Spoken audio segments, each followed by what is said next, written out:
helping the He is world. the most genuine man on the planet, and all he thinks about, every breath he inhales, is just fueling that desire to want to help the world and save the world and create a better planet. And to be honest with you, for a lot of our connection, we've been friends for like 8.5 or 9 years now, and honestly, just friends, because we have such similar goals and passions, and so we always bounced ideas off one another. We have a mutual friend who introduced us when I was very young, and he just became my buddy. And I remember thinking, wow, I am so inspired by this human being, and truly to be able to, with somebody who has all of the desires that I have, but his are just, he's 10 years older than me, and he's been able to find that voice and use that voice for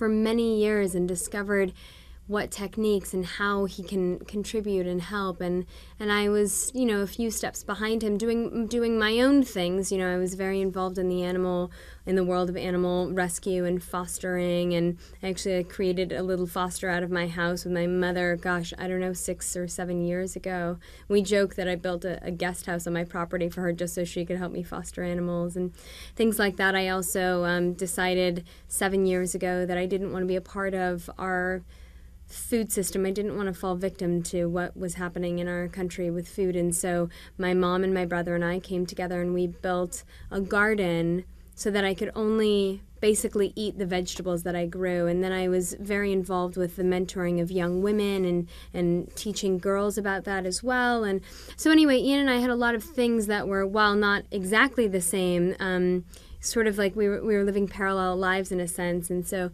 now, being around this human being all the time, and him being around me, I mean, it really kind of sparked a different kind of fire, because I don't know, you feel sort of complete.